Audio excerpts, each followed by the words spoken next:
ವಿಶಾಲಾನಗರದ ರಾಜ ಸುಮತಿಯ ಮಾತುಗಳಿಗೆ ವಿಶ್ವಾಮಿತ್ರರು ಯಥೋಚಿತವಾಗಿ ಉತ್ತರವನ್ನು ನೀಡುತ್ತಾರೆ.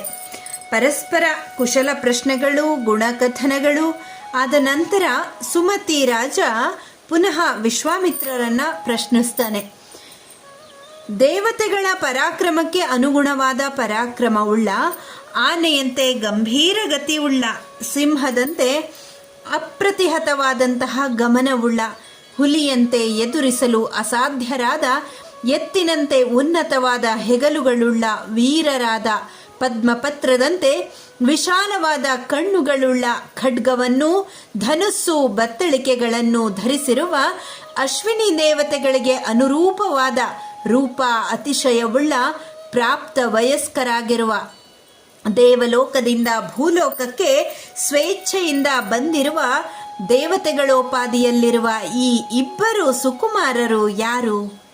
ಇವರು ಕಾಲ್ನಡಿಗೆಯಿಂದಲೇ ನಮ್ಮ ದೇಶಕ್ಕೆ ಬಂದಿರುವ ಕಾರಣವಾದರೂ ಏನು? ಇವರು ಯಾವ ಪುಣ್ಯ ಪುರುಷನ ಮಕ್ಕಳು? ಇವೆಲ್ಲವನ್ನು ವಿಸ್ತಾರವಾಗಿ ತಿಳಿಸಿರಿ.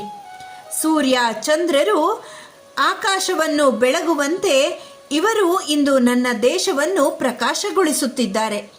ರೂಪ ಲಾವಣ್ಯಗಳಲ್ಲಿಯೂ ಅಂತರ್ವ್ಯಾಪಾರ ಬಹಿರ್ವ್ಯಾಪಾರಗಳಲ್ಲಿಯೂ ಇವರಿಬ್ಬರು ಪರಸ್ಪರವಾಗಿ ಅನುರೂಪರಾಗಿರುವರು.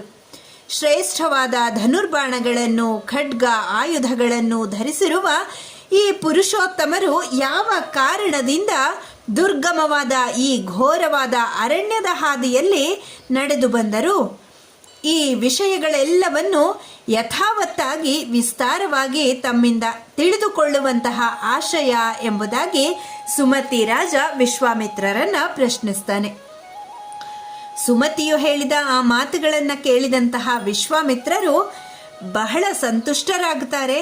ತಕ್ಷಣವೇ ಹೇಳ್ತಾರೆ, ದಶರಥನ ಪೂರ್ವ ಇತಿಹಾಸ, ಅವನು ಮಕ್ಕಳಿಗಾಗಿ ಪುತ್ರಕಾಮೇಷ್ಟಿ ಯಾಗವನ್ನು ಮಾಡಿದ ವಿಚಾರವನ್ನು, ರಾಮ ಲಕ್ಷ್ಮಣ ಭರತ ಶತ್ರುಘ್ನರ ಜನನವಾದುದನ್ನು, ತಾನು ಸಿದ್ಧಾಶ್ರಮದಲ್ಲಿ ಮಾಡುತ್ತಿದ್ದ ಯಜ್ಞಕ್ಕೆ ರಾಕ್ಷಸರಿಂದ ಉಪದ್ರವ, ಯಜ್ಞ ರಕ್ಷಣೆಗಾಗಿ ರಾಮ ಲಕ್ಷ್ಮಣರನ್ನು ಅಯೋಧ್ಯೆಯಿಂದ ಕರೆತಂದ ವಿಚಾರವನ್ನು, ದಾರಿಯಲ್ಲಿಯೇ ತಾಟಕ ಸಂಹಾರ, ಸಿದ್ಧಾಶ್ರಮದಲ್ಲಿ ರಾಕ್ಷಸರ ವಿನಾಶ ಮತ್ತು ಯಜ್ಞ ರಕ್ಷಣೆಯನ್ನು ವೀರರಾದ ಶ್ರೀರಾಮ ಲಕ್ಷ್ಮಣರು ಮಾಡಿದಂತಹ ವಿಚಾರ, ಅಲ್ಲಿಂದ ಮುಂದೆ ಜನಕರಾಜನ ಶಿವಧನುಸ್ಸನ್ನು ರಾಮನಿಗೆ ತೋರಿಸುವ ಅಪೇಕ್ಷೆಯಿಂದ ಅವರನ್ನು ಮಿಥಿಲಾ ಪಟ್ಟಣಕ್ಕೆ ಕರೆದೊಯ್ಯುತ್ತಿರುವುದು, ಇವಿಷ್ಟು ವಿಷಯಗಳನ್ನು ಸುಮತಿ ರಾಜನಿಗೆ ವಿಶ್ವಾಮಿತ್ರ ಮಹರ್ಷಿಗಳು ಹೇಳ್ತಾರೆ.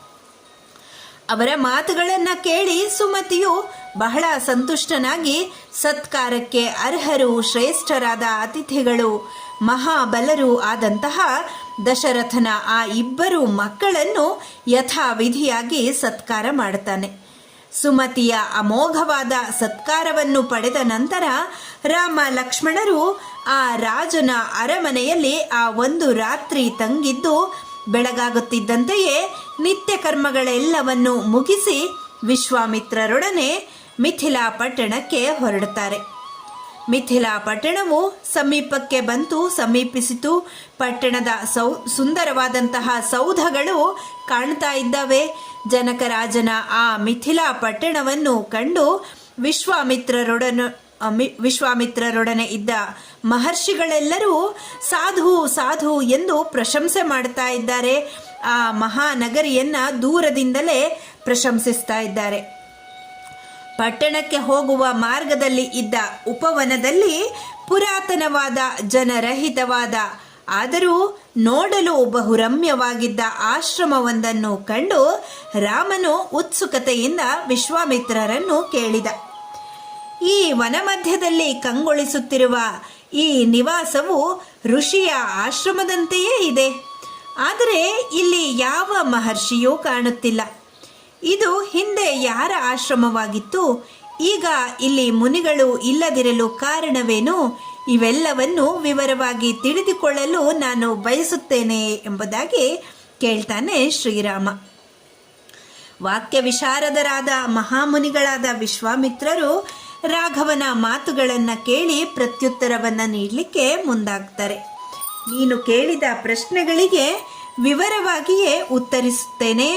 ಈ ಆಶ್ರಮವು ಯಾರದು ಮತ್ತು ವಿಷ್ಟನಾದ ಯಾವ ಮಹಾತ್ಮನ ಶಾಪದಿಂದ ಈ ಆಶ್ರಮ ಪದವು ನಿರ್ಜನವಾಗಿ ಮಾಡಲ್ಪಟ್ಟಿತು, ಇದೆಲ್ಲವನ್ನು ಹೇಳುತ್ತೇನೆ ಕೇಳು ಎಂಬುದಾಗಿ. ದೇವಲೋಕದ ಆಶ್ರಮಕ್ಕೆ ಅನುರೂಪವಾಗಿರುವ ಮತ್ತು ದೇವತೆಗಳಿಂದಲೂ ಪೂಜಿಸಲ್ಪಡುತ್ತಿರುವ ಈ ಆಶ್ರಮವು ಮಹಾತ್ಮರಾದ ಗೌತಮ ಮಹರ್ಷಿಗಳ ಆಶ್ರಮವಾಗಿತ್ತು. ಅವರು ತಮ್ಮ ಭಾರ್ಯೆಯಾದ ಅಹಲ್ಯೆಯೊಡನೆ ಅನೇಕ ವರ್ಷಗಳವರೆಗೆ ಇಲ್ಲಿ ತಪಸ್ಸನ್ನು ಮಾಡುತ್ತಿದ್ದ. ಒಮ್ಮೆ ಶಚೀಪತಿಯಾದಂತಹ ಇಂದ್ರ ಮಹರ್ಷಿಯು ಆಶ್ರಮದಲ್ಲಿ ಇರದ ವೇಳೆಯನ್ನು ನಿರೀಕ್ಷಿಸುತ್ತಿದ್ದ. ಗೌತಮರು ಆಶ್ರಮದಿಂದ ಬಹಳ ದೂರ ಹೋಗಿರುವ ಸಮಯದಲ್ಲಿ ಗೌತಮರ ವೇಷವನ್ನೇ ಧರಿಸಿ ಆಶ್ರಮವನ್ನು ಪ್ರವೇಶಿಸಿ ಅಹಲ್ಯೆಯ ಬಳಿಗೆ ಹೋಗಿ ಅವಳಿಗೆ ಹೇಳ್ತಾನೆ, ಸುಂದರಾಂಗಿಯೇ, ಮನ್ಮಥನಿಂದ ಪೀಡಿತರಾದವರು ತಾವು ಕಾಮಿಸಿದ ಯುವತಿಗೆ ಋತುಕಾಲವು ಪ್ರಾಪ್ತವಾಗಿರುವುದೇ ಇಲ್ಲವೇ ಎಂದು ವಿವೇಚನೆಯನ್ನು ಮಾಡಲಾರರು. ನಾನು ಈಗ ನಿನ್ನೊಡನೆ ಸಮಾಗಮವನ್ನು ಬಯಸುತ್ತೇನೆ. ಇಂದ್ರನ ಈ ವಿಧವಾದಂತಹ ಮಾತುಗಳಿಂದ ಅಹಲ್ಯೆಗೆ ತನ್ನೊಡನೆ ಮಾತನಾಡುತ್ತಿರುವವನು ಗೌತಮನಲ್ಲವೆಂಬುದು ಸ್ಪಷ್ಟವಾಗಿ ತಿಳಿಯಿತಲ್ಲದೆ ಮುನಿವೇಷಧಾರಿಯಾಗಿ ಇಂದ್ರನೇ ಬಂದಿರುವನೆಂದು ಅವಳು ನಿರ್ಧರಿಸ್ತಾಳೆ. ದೇವರಾಜನು ಬಂದು ತನ್ನನ್ನು ರತಿ ಸುಖಕ್ಕಾಗಿ ಪ್ರಾರ್ಥಿಸುತ್ತಿರುವನು ಎಂಬ ಕುತೂಹಲದಿಂದ ಮೂಢಳಾದಂತಹ ಆಕೆ ಅಹಲ್ಯೆ ಇಂದ್ರನೊಡನೆ ಸಂಗ ಮಾಡಲು ನಿಶ್ಚಯಿಸಿ ಬಿಡ್ತಾಳೆ. ಅವನೊಡನೆ ರತಿ ಸುಖವನ್ನು ಅನುಭವಿಸಿ ಪರಮ ಸಂತುಷ್ಟಳಾದಂತಹ ಅಹಲ್ಯೆ ಇಂದ್ರನಿಗೆ ಹೇಳ್ತಾ ಇದ್ದಾಳೆ, ನಿನ್ನ ಸಮಾಗಮದಿಂದ ನಾನು ಕೃತಾರ್ಥಳಾದೆ. ಮುಂದೆ ದುಷ್ಪರಿಣಾಮವಾಗದ ರೀತಿಯಲ್ಲಿ ನೀನು ಈಗಲೇ ಇಲ್ಲಿಂದ ಹೊರಟು ಹೋಗು. ಗೌತಮರ ಶಾಪದಿಂದ ನನ್ನನ್ನು ರಕ್ಷಿಸು ಮತ್ತು ನೀನು ಕೂಡ ಅವರ ಶಾಪಕ್ಕೆ ಗುರಿಯಾಗಬೇಡ.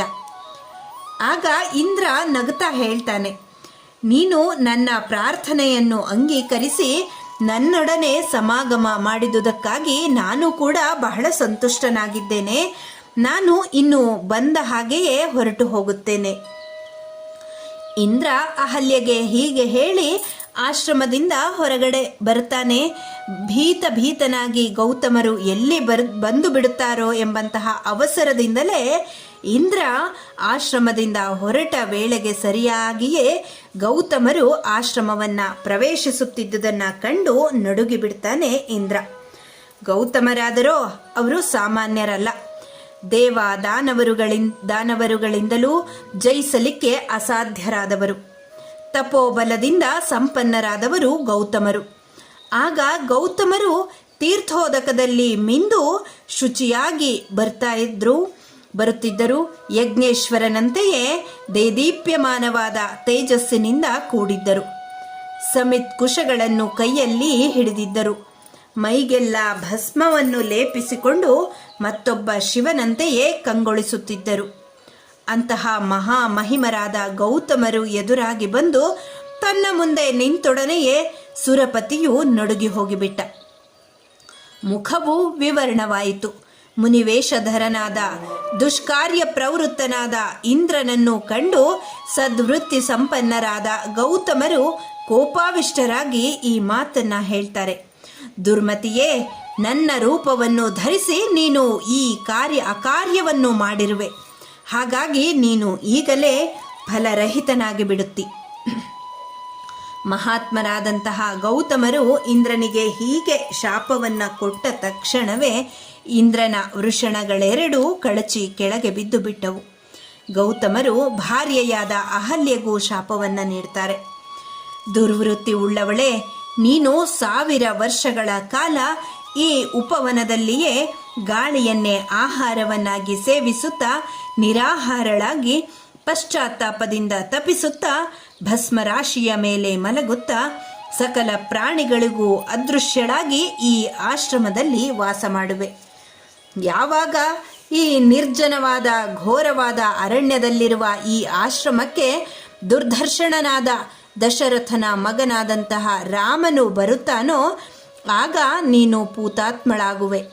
ದಯಾಮಯನಾದ ಶ್ರೀರಾಮನ ಆತಿಥ್ಯದಿಂದ ನೀನು ಲೋಭ ಮೋಹಗಳಿಂದ ವಿಮುಕ್ತಳಾಗಿ ನಿನ್ನ ಪೂರ್ವ ಶರೀರವನ್ನು ಧರಿಸಿ ಸರ್ವರಿಂದಲೂ ಪ್ರೇಕ್ಷಳಾಗಿ ಸಂತೋಷದಿಂದ ನನ್ನನ್ನು ಸೇರುವೆ. ಗೌತಮರು ದುಷ್ಟಚಾರಿಣಿಯಾದಂತಹ ಅಹಲ್ಯೆಗೆ ಹೀಗೆ ಹೇಳಿ ಈ ಆಶ್ರಮವನ್ನು ತ್ಯಜಿಸಿ ಸಿದ್ಧಾಚಾರಣರಿಂದ ಸಂಸೇವ್ಯಮಾನವಾದ ರಮ್ಯವಾದ ಹಿಮವತ್ ಪರ್ವತದ ತಪ್ಪಲಿನಲ್ಲಿ ತಪಶ್ಚರಣೆ ಮಾಡಲು ಹೊರಟು ಹೋದರು.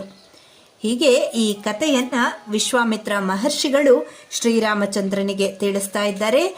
ಇಲ್ಲಿಗೆ ಬಾಲಕಾಂಡದ 48ನೆಯ ಸರ್ಗ ಸಂಪನ್ನಗೊಂಡಿದೆ. ಧನ್ಯವಾದಗಳು.